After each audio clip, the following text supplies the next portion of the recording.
Hello students, আমরা এই ভিডিওতে হ্যালো অ্যালকেন আর হ্যালো অ্যারিনের আরেকটা ফিজিক্যাল প্রপার্টি নিয়ে আলোচনা করব, যেটা হলো dipole moment.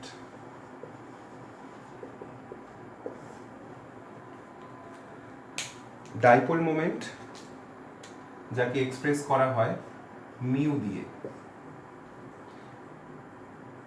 Mu which is equals to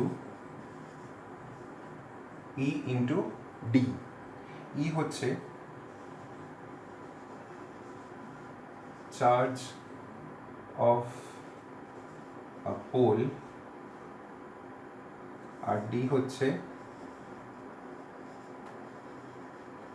distance between two poles। ধরো এ বি একটা কোভ্যালেন্ট মলিকিউল। এ বি একটা পোলার বন্ড তৈরি করেছে তড়িৎ ঋণাত্মকতার পার্থক্যের জন্য। তাহলে যদি আমাকে এই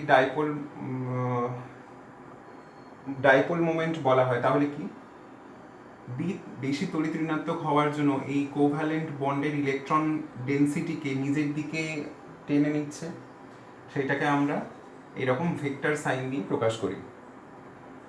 সেটাকেই এইরকম একটা ইকুয়েশন ফর্মে দেওয়া হয়েছে। সেখানে কি বলা হচ্ছে যে এই ভেক্টর সাইনটা হচ্ছে মিউ, যার মান কোনো একটা পোল,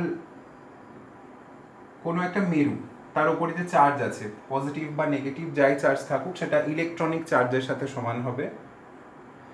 তো সেই চার্জ আর এই দুটো যে পোলার সেন্টার তাদের মধ্যিখানের দূরত্ব, সেটার গুণফলকে আমরা ডাইপোল মোমেন্ট বলে থাকি। এবার এই ডাইপোল মোমেন্টের মান তাহলে স্বাভাবিকভাবেই এই দুটো জিনিসের উপর নির্ভর করবে, চার্জ আর হচ্ছে ডিস্টেন্স বিটুইন টু পোলস। তড়িৎ ঋণাত্মকতা কোনো পরমাণুর যত বাড়বে, আমি শুধু তড়িৎ ঋণাত্মক পরমাণুর সাপেক্ষে বলছি, ঠিক একইভাবে আমরা এর সাপেক্ষেও বলতে পারি যে তড়িৎ ধনাত্মকতা যত বাড়বে, তাহলে কি হচ্ছে, সেপারেশন অফ দি চার্জ বেশি হবে, এই ডেল প্লাস বা ডেল মাইনাসের পরিমাণটাও বাড়বে, আর যত চার্জ সেপারেশন বাড়বে তাদের মধ্যখানের দূরত্বও বাড়বে। তো সেই হিসাবে ডাইপোল মোমেন্টও বেড়ে যাবে। তাহলে এই দুটো জিনিসই ভেরিয়েবল, যার কারণে মিউ চেঞ্জ হতে পারে। এবার আমরা হ্যালো অ্যালকেন আর হ্যালো অ্যারিনের ক্ষেত্রে কিছু এক্সাম্পল দেখি কি হয় তাদের ক্ষেত্রে ডাইপোল মোমেন্টে।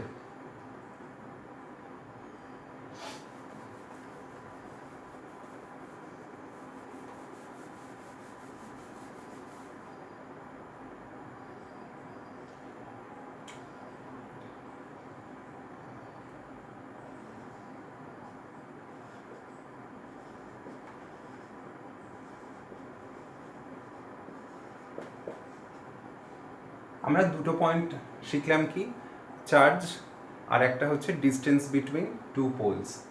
এই প্রত্যেকটার ক্ষেত্রেই আমরা কার্বন আর হ্যালোজেনের বন্ধনটাকে পোলার বন্ধন হিসাবে জানি। এবার এদিক থেকে এদিকে যত যাব তত charge separation or pole development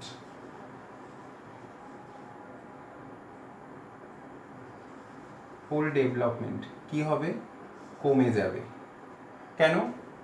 fluorine থেকে আয়োডিনে ইলেকট্রোনেগেটিভিটি কমে যাচ্ছে, সেই জন্য তাহলে পোল ডেভেলপমেন্ট কমে গেল। এবারে যদি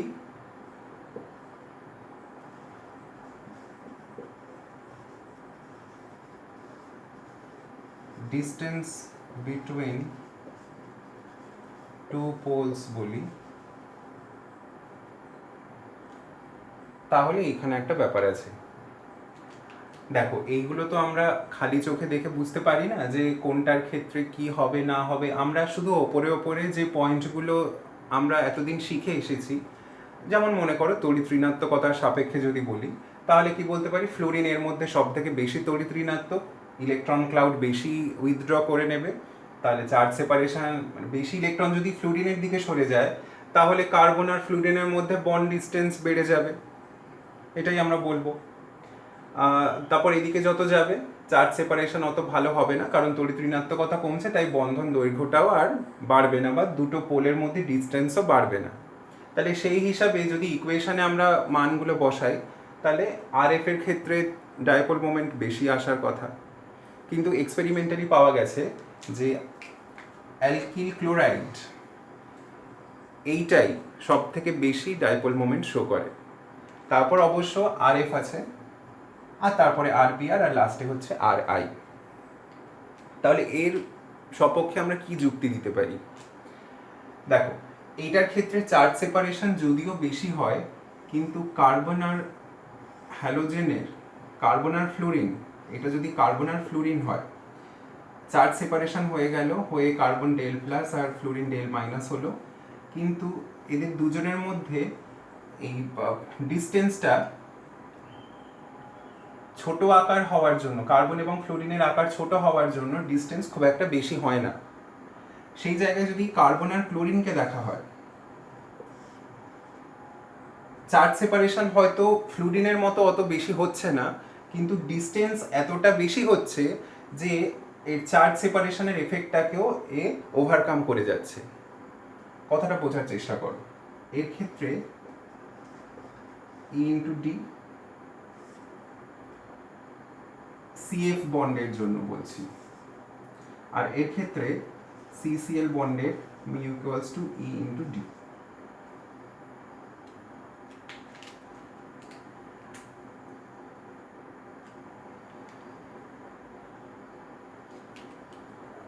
এটা কার্বন আর এটা chlorine, del positive del negative. CF এর ক্ষেত্রে ই এর মান বেশি,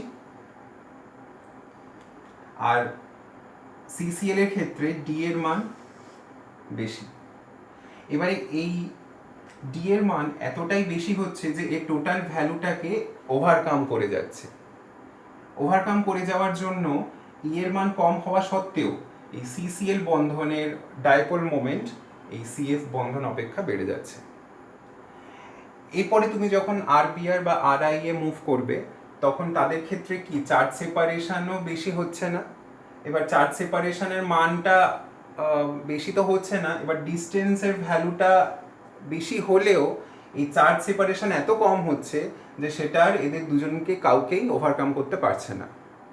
ডিস্টেন্স এদের ক্ষেত্রে সিএফ বা সিসিএল বন্ধন অপেক্ষা আর সিবিআর বা সিআই এর ক্ষেত্রে অবভিয়াসলি বেশি, কিন্তু তড়িৎ ঋণাত্মকতা এতটাই কমে যাচ্ছে যে যখন আমরা এরকম মাল্টিপ্লিকেশন করব চার্জের সঙ্গে ডিসপ্লেসমেন্ট, তখন দেখা যাবে যে সিএফ বা সিসিএল এদের কারোর ডাইপোল মোমেন্টের মানকে অতিক্রম করে যেতে পারছে না, তারা এদের দুজনের পরেই থাকছে, আর বিআর তারপরে আর আই।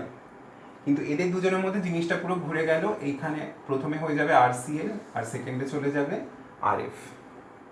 তাহলে ডাইপোল মোমেন্টের অর্ডার হচ্ছে কি, অ্যালকিল হ্যালাইডের ক্ষেত্রে প্রথমে হচ্ছে আর সিএল, মানে ডাইপোল মোমেন্টের যদি অর্ডার বলা হয় R CL, then R F, then R BR, finally R I. এটা হলো অ্যালকিল হ্যালাইডের ক্ষেত্রে। নেক্সট আমরা দেখব অ্যারাইল হ্যালাইডের ক্ষেত্রে কি হয়। ছবি তুলে নাও।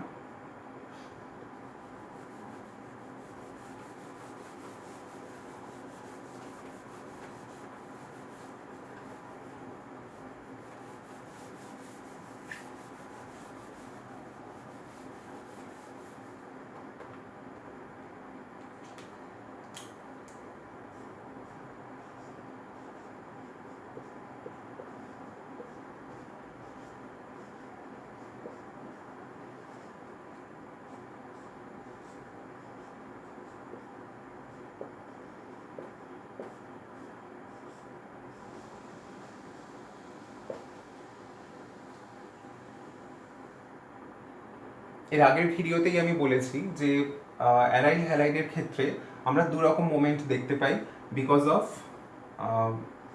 হ্যালোজেন shows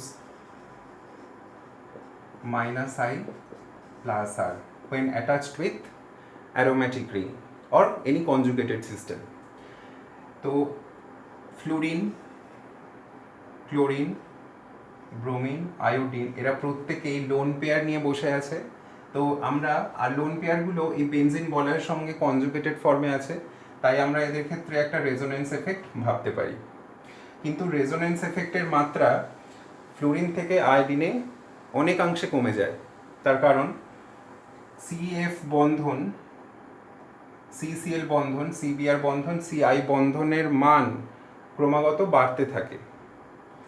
আর যদি আমি হ্যালোজেন অ্যাটমের কথা বলি তাহলে ফ্লুরিন একটা দ্বিতীয় পর্যায়ের মৌল, সেকেন্ড পিরিয়ড মৌল,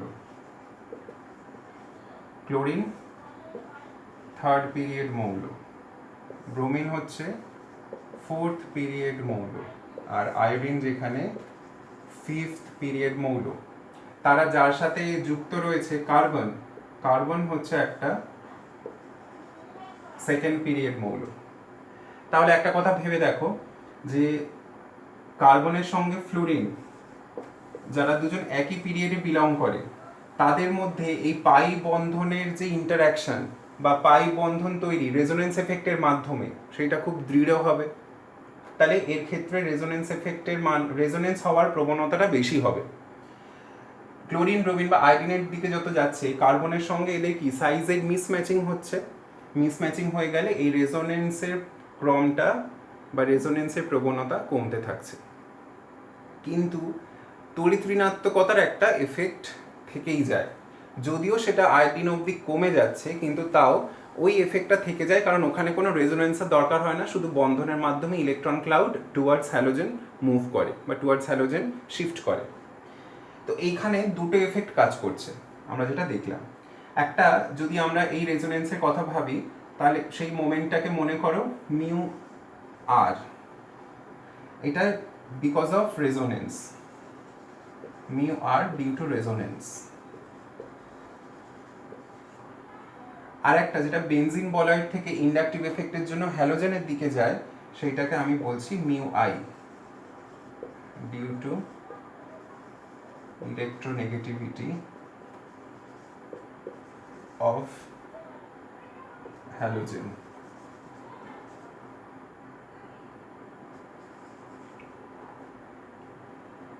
এরা দুজন, এই মিউ আর আর মিউ আই, এরা দুজন হচ্ছে অপোজিং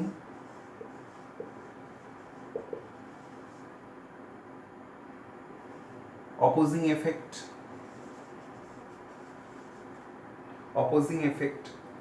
অপোজিং এফেক্ট হওয়ার কারণে কি হচ্ছে যে অ্যাকচুয়াল যা বন্ধন মোমেন্ট আমি পাবো বা আমরা পাবো সেই বন্ধন মোমেন্টের মান কিছুটা হলেও কমে যাবে।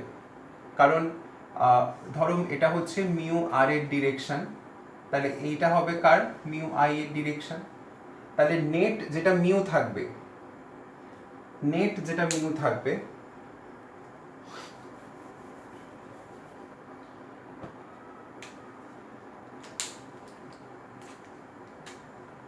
mu net that is equals to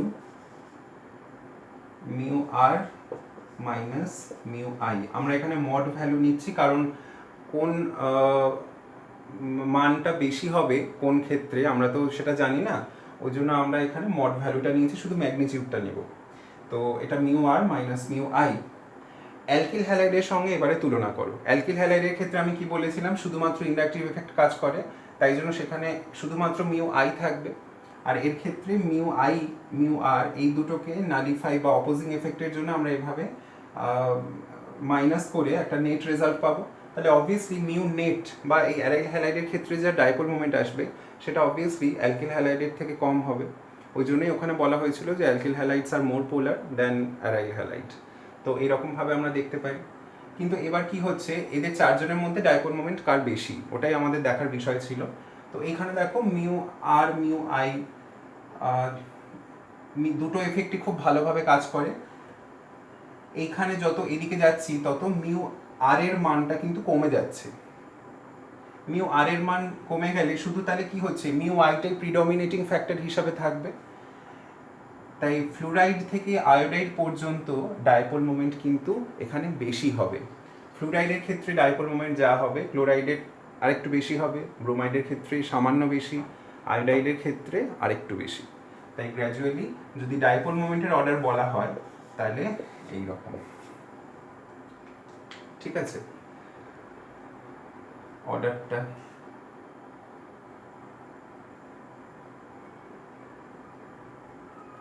So this is the order of dipole moment of aryl halide. ওকে, তাহলে মোটামুটি এই ছিল আমাদের ডাইপোল মোমেন্ট সংক্রান্ত আলোচনা। এর পরের ভিডিওতে আমরা আলোচনা করব কেমিক্যাল প্রপার্টিজ নিয়ে। মোটামুটি এই তিনটেই আমাদের ফিজিক্যাল প্রপার্টিজের মধ্যে আলোচনা করার ছিল, সো আমি করে দিলাম। অনেক এক্সাম্পল তোমরা বই থেকে পাবে, বই ভালো করে পড়ো। আর অসুবিধা হলে বা নতুন কিছু জানতে চাইলে আমি অবশ্যই চেষ্টা করব, সেটা আমাকে কমেন্টে জানিও। আর সবাই ভালো থেকো, দেখা হবে আবার, টাটা।